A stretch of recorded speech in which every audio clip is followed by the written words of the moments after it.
안녕하세요. 강준식입니다. 지난번 한자 20강에서 이자의 유래를 살펴보았는데 오늘은 그 반대 개념인 하자에 대해서 좀 살펴보려고 합니다. 공자가 정리했다는 서경의 첫 장 우소, 순조에 이런 이야기가 나옵니다. 임금께서 가라사대 고요여 야만스런 동이족이 하나라를 어지럽히고 안팎의 도둑대가 들끓고 있구나. 그대를 사에 임명하노니 다섯형벌을 복역하게 하되 시의 첫 행 제왈고도야 라고 할 때의 제란 순임금이고 순임금이 부른 고요는 내가 한자 13강에서 재판을 할 때 해태를 사용했었다는 바로 그 고요를 가리킵니다. 시의 제3행 구족 간귀로다 할 때의 간은 안에서 도둑질을 한다는 뜻이고 귀는 밖에서 도둑질을 한다는 뜻이에요. 그래서 안팎으로 도둑질을 한다는 해석을 한 겁니다. 시의 사행 여작사니 할 때의 사는 법관 수장을 가리키는 말입니다.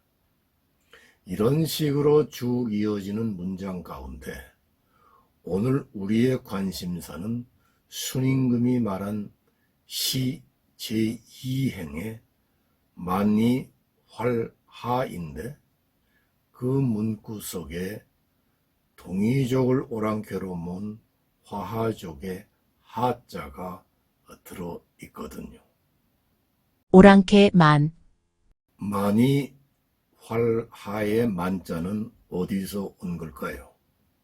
어떤 글에 보니까 뱀을 신성시하던 종족 이름에서 나온 글자라고 해설을 하던데 그게 사실일까요? 갑골문부터 보기로 하죠. 숫자 8 비슷한 그림이 두 개 그려져 있는데 이건 고치에서 뽑아낸 명주실입니다. 그리고 가운데 그림의 밑은 비읍자, 옷 사람의 입이고 그 위에 Y자 비슷한 부호는 혀를 그린 건데 Y자 위에 가로작대기가 그어져 있네요. 이건 사람의 혀의 동작을 표시한 부호고 Y자 중간에 또 짧은 가로작대기를 하나 추가한 것은 혀의 흔들림을 표시한 것으로 결국 이 그림은 사람이 혀를 계속 놀리고 있다. 다시 말해 말을 하고 있다. 그런 뜻입니다. 말씀 언자의 초기 글자죠. 동이족은 여기에 명주실 그림을 좌우에 배치했는데 이걸로 대체 무슨 뜻을 나타내려고 했던 걸까요? 이건 상대방이 혀를 놀려 말을 하는데 명주실이 얽힌 것처럼 뒤죽박죽이라 풀 수가 없다. 알아둘 수가 없다는 뜻을 표현한 겁니다.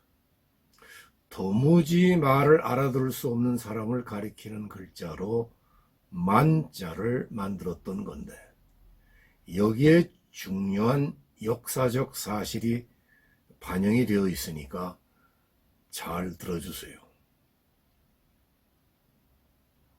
예전엔 유라시아 대초원의 기후도 비교적 따스했다고 합니다. 풀도 많았죠.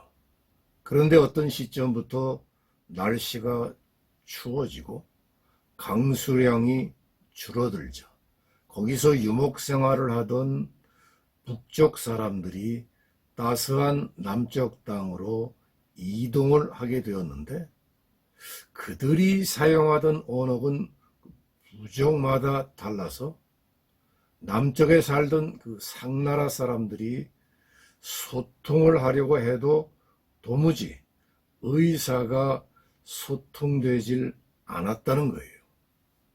이에 갑골문을 만든 그 동이족은 알아들을 수 없는 말을 하는 이들 북쪽 유목민을 만자로 표현을 했던 겁니다. 당신은 그저 말이 안 통하는 사람이란 뜻이었을 뿐 야만인이나 오랑캐 같은 차별적인 뜻은 없었어요. 갑골문은 앞에서 살펴보았으니까 두 번째 금문부터 보기로 하죠.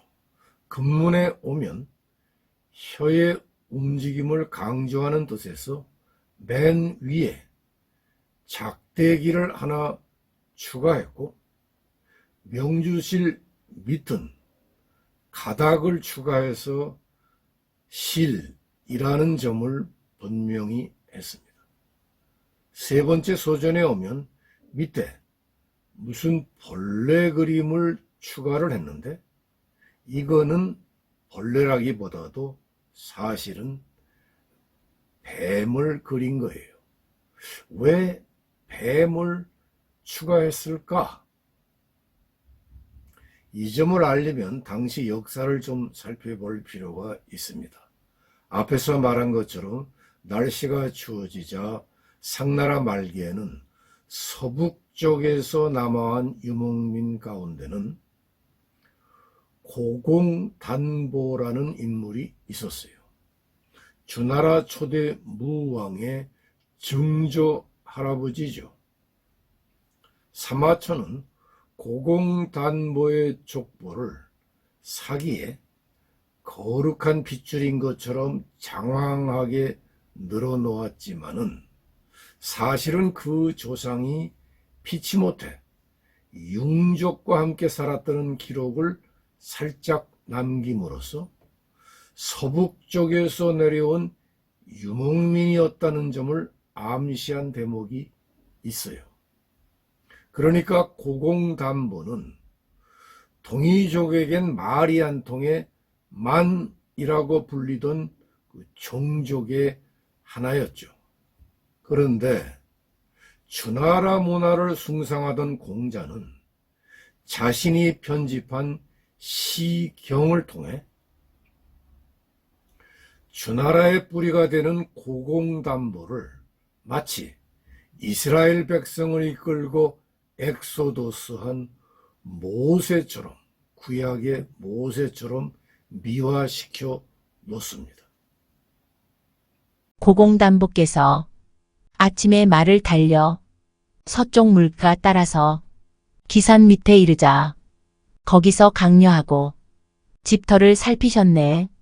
다섯 번째 행에 나오는 제5행에 나오는 원급 강려의 강려는 고공단보의 부인을 가리킵니다. 이렇게 해서 주나라의 터전인 주원을 마련하게 되었다는 얘기인데 그 고공단보를 한층 인자하고 위대한 지도자로 부각시키는데 일조한 건 제2성인이라고도 불렸던 맹자예요. 그거를 또 사마천이 받아가지고 사기에 옮겨 적는 바람에 고공단보의 거룩한 핏줄이나 주나라 터전 주원의 지명 등은 모두 확고한 역사적 사실로 인식되어 왔습니다. 그런데 문제가 생겨요.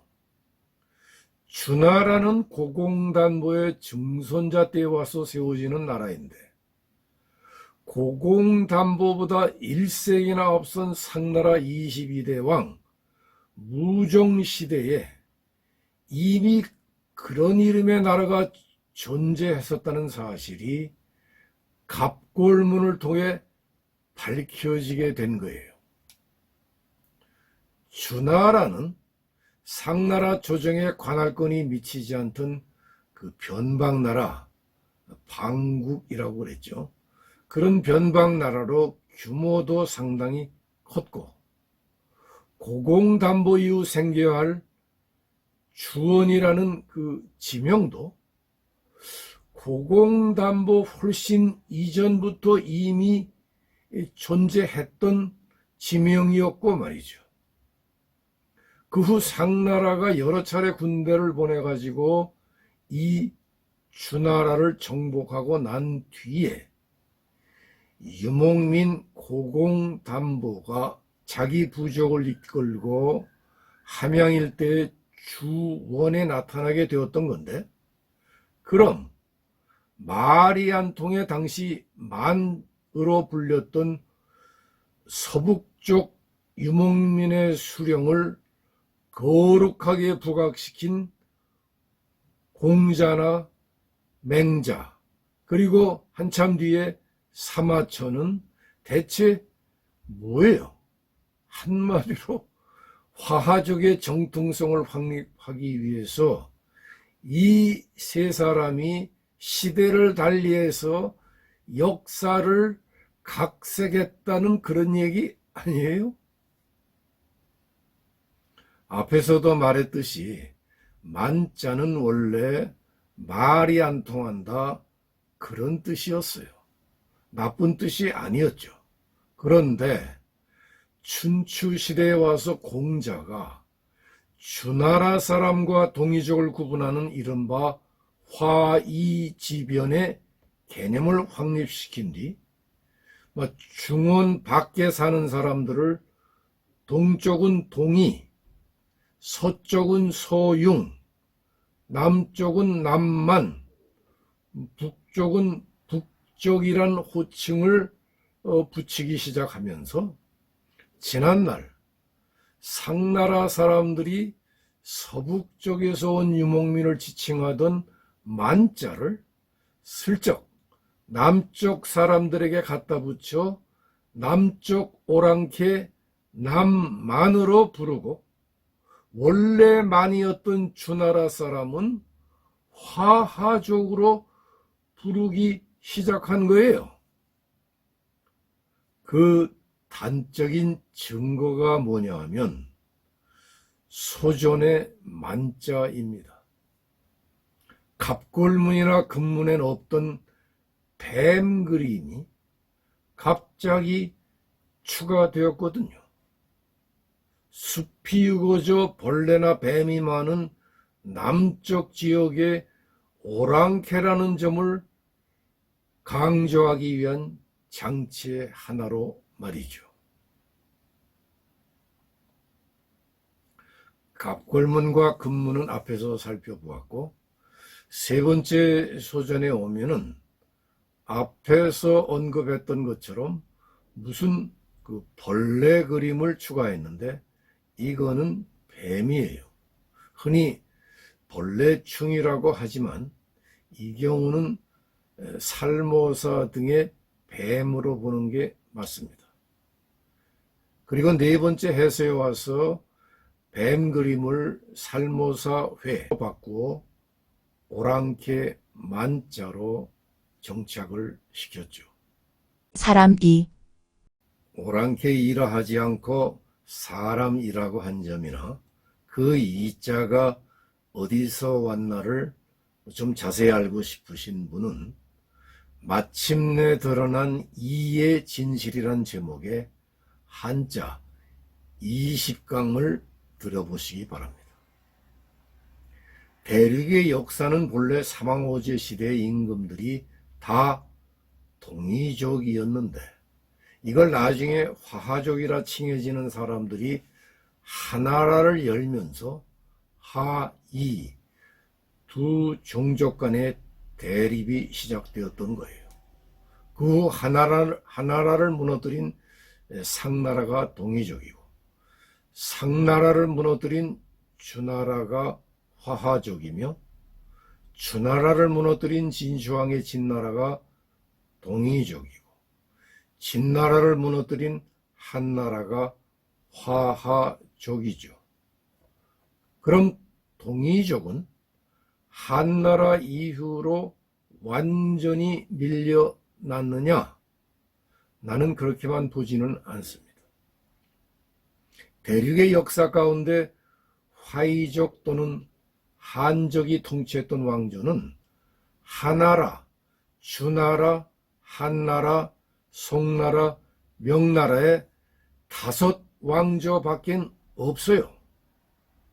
그 밖에 수나라, 당나라, 원나라, 청나라를 비롯해서 5호 16국의 많은 나라들도 그렇고 대륙의 반을 차지했던 그 요나라나 금나라도 따지고 보면 여러 갈래로 흩어졌던 동이족의 일파들이었었다는 점을 고려하면 동이족은 한족에게 밀리기만 한 것이 아니라 대륙을 회복하기 위해서 계속 쳐들어가서 점령했었다는 사실만 지적해 두고 오늘의 주제로 다시 돌아가서 이자의 발전 과정을 간략히 살펴보도록 하겠습니다.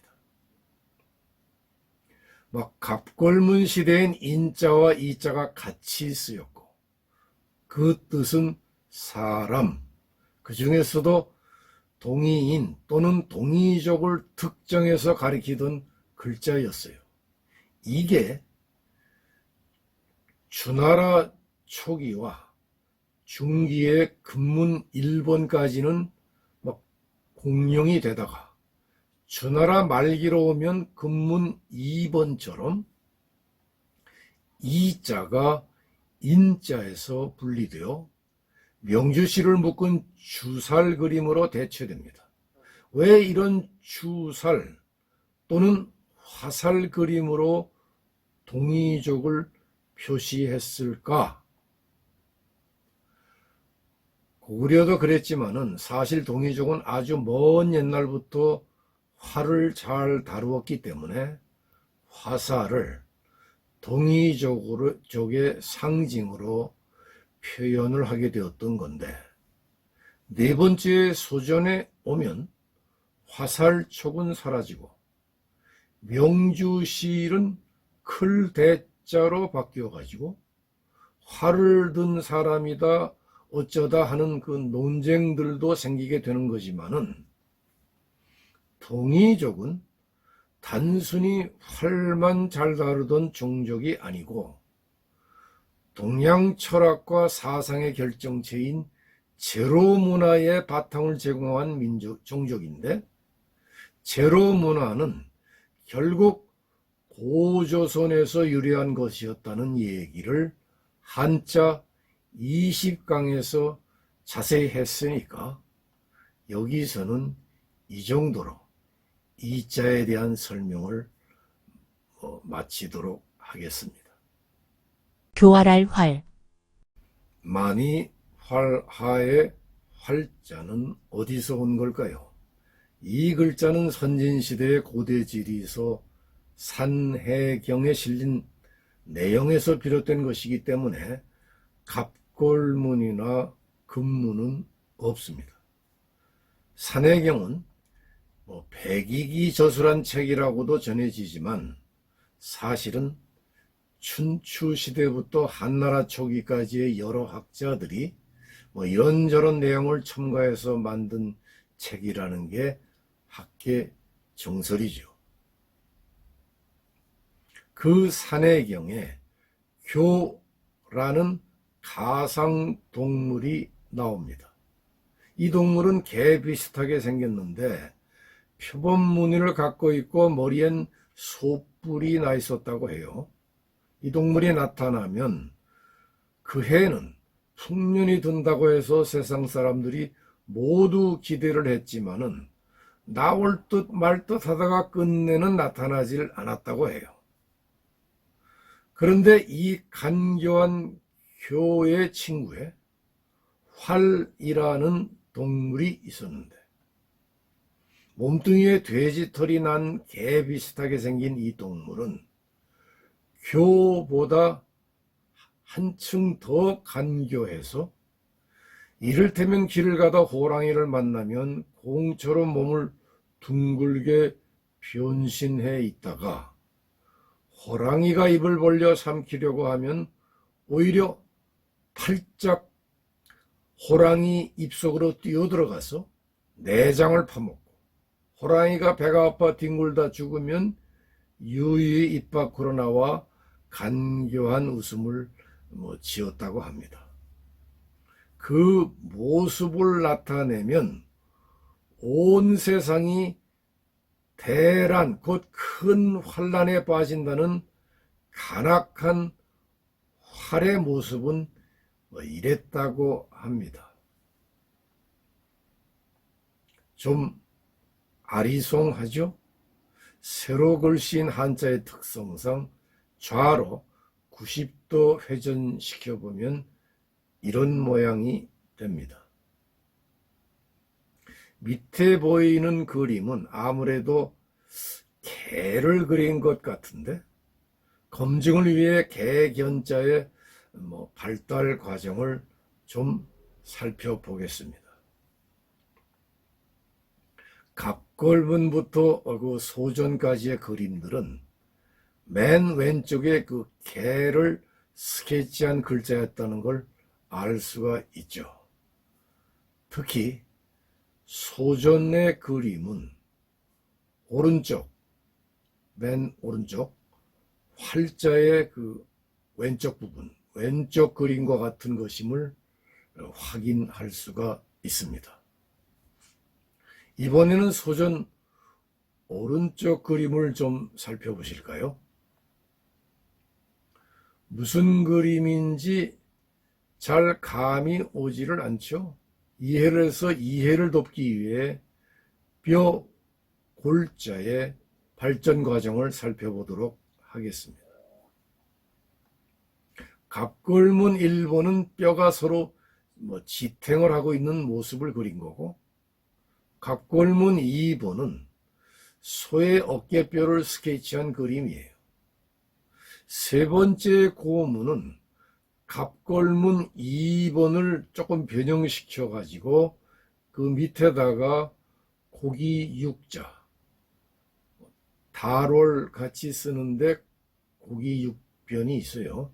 고기 육자를 추가해 가지고 뼈와 뼈 사이가 살로 연결되어 있다는 점을 부각을 시켰고, 네 번째 소전에 오면 고문을 더 다듬은 뼈 골자가 되는데, 이 글자는 맨 오른쪽 활자, 맨 오른쪽 활자의 그 오른쪽 그림과 같은 것임을 확인할 수가 있습니다. 소전은 앞에서 살펴보았으니까 두 번째 해설을 보기로 하죠. 해설에 오면 소전의 개 그림이 개견자로 바뀌었고,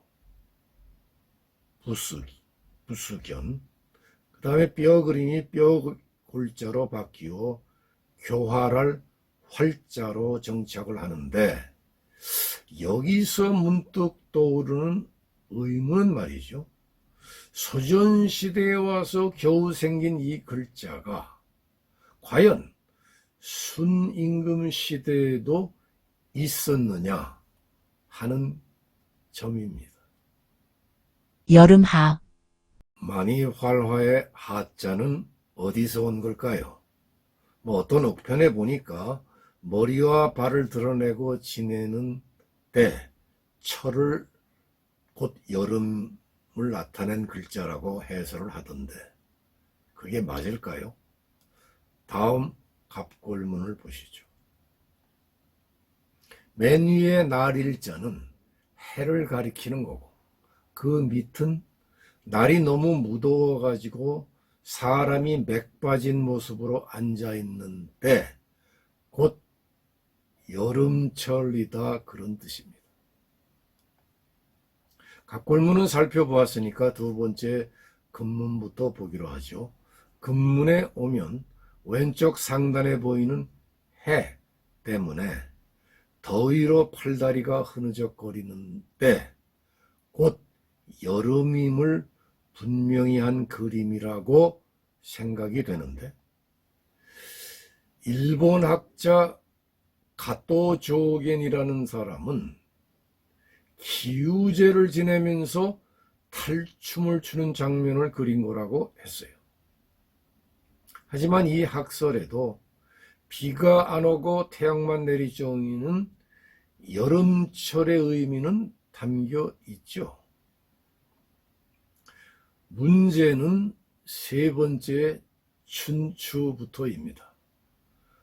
춘추라는 것은 내가 춘추 시대의 근문을 줄여서 춘추라고 표기를 한 건데, 여기에 보면 갑골문과 근문에 보이던 해가 사라졌어요. 물론 이 그림을 한여름 어디서나 볼 수 있는 팔다리를 드러내고 사지를 크게 벌린, 또는 너무 더워서 손발을 둘 곳이 없는 것처럼 보이는 여름이라는 뜻이고, 네 번째 소전이나 다섯 번째 해서도 그런 연장선상에서 해석을 하는 게 일반적이죠. 나도 한자 국강에서 봄, 여름, 가을, 겨울 4개를 강의할 때 그런 식으로 해석을 해드린 바가 있습니다. 그런데 중국 학자들의 해석은 다릅니다. 위는 머리 혈자, 그 밑은 손으로 개간도구인 칼을 들고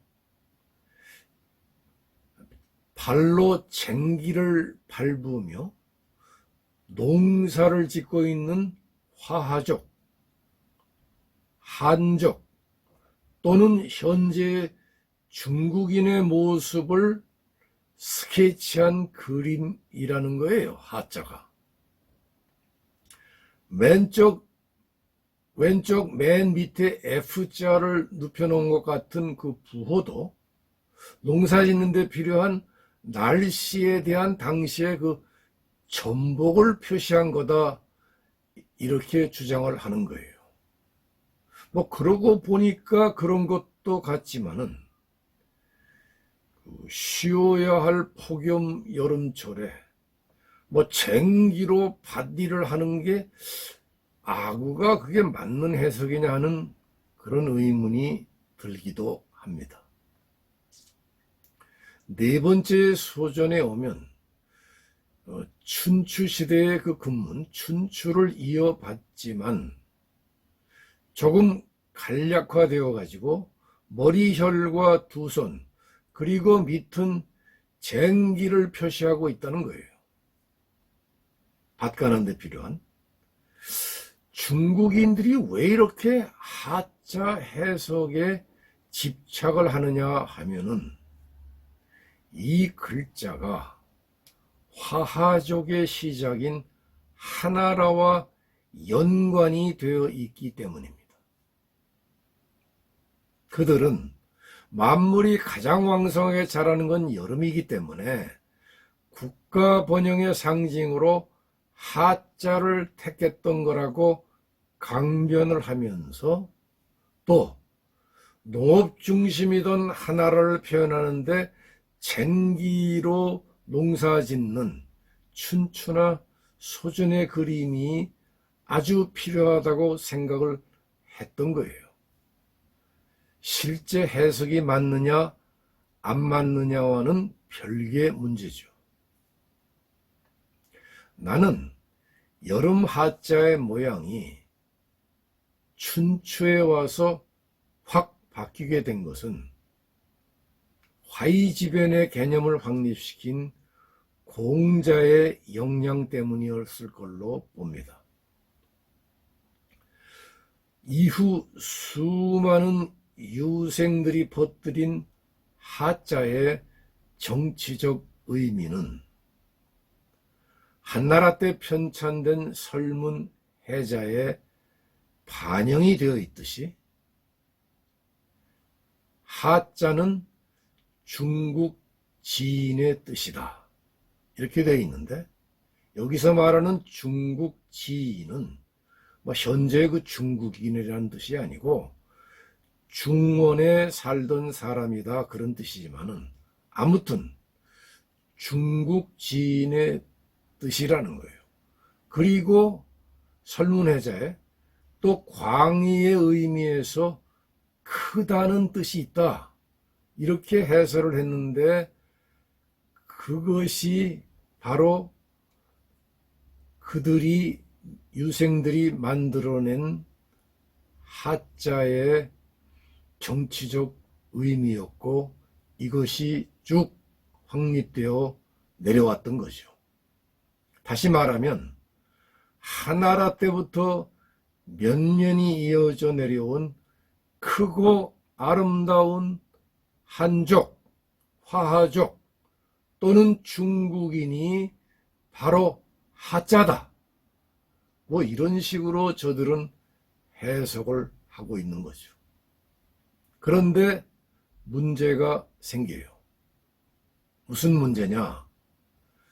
서양에서는 하나라의 존재를 인정하지 않고 있는 거예요. 서양 학자들은 믿을 수 있는 역사의 시발점은 동이족의 상나라이지 전설상의 하나라가 아니라는 입장이에요. 아주 단호합니다. 그리고 반문을 해요. 하나라가 실존했다는 고고학적인 증거가 있느냐? 상나라의 은화 같은 유적지가 나오면 좋은데 그런 게 나오질 않았거든요. 그래서 중국인들은 문자에서 증거를 찾아보려고 무진 애를 썼죠. 그래서 설문해자의 해설을 근거로 삼아 하자는 중국인이란 뜻이고 크다는 뜻이고 농업을 중시해서 춘추나 소전에도 쟁기 등의 농기구가 그려져 있지 않느냐고 강변을 해왔는데 그보다 앞선 시대의 갑골문과 금문을 여기서 다시 한번 보실까요? 여기에 무슨 농사 짓는 모습이나 크고 아름답다는 뜻이나 화하족이나 한족이나 중국이라는 뜻이 보입니까? 그냥 더워서 웬 동이족이 축 늘어져 있거나 땀을 흘리는 모습밖에는 안 보이는데 말이죠. 여기서 들통이 난 겁니다. 공자가 순임금의 입을 빌려 말했다는 만이활하의 하는 대체 어디 있느냐? 실존했다고 쳐도 하나라는 순임금이 죽은 뒤 그 다음 때인 우왕의 아들 계왕 때에 와서 열리는 나라인데 어떻게 생기지도 않은 하나라를 순임금이 언급할 수 있느냐? 그러고 보니 만이와라의 만자도 갑골문 시대는 남아한 유목민을 가리키던 글자가 아니냐? 동이족을 오랑캐로 모은 이자의 뜻도 왜곡을 시켰던 거고 더구나 활자는 갑골문 시대에는 아예 존재하지도 않았던 글자가 아니냐. 이렇게 보면 말이죠. 도대체 만이활화란 말은 순임금이 한 말이 맞는 거냐? 아니면 공자가 또는 그 후대에 유교 세례를 받은 선비나 유생이나 학자들이 공자 이름을 빌려가지고 만들어낸 허구적인 문구가 아니었느냐. 오늘은 여기서 강의를 마치도록 하겠습니다. 경청해 주셔서 감사합니다. 한자 이야기는 다음에도 계속됩니다. 이 영상을 재미있게 보셨다면 좋아요와 구독을 눌러주시고 알람 설정을 해주세요. 영상 제작에 큰 힘이 됩니다.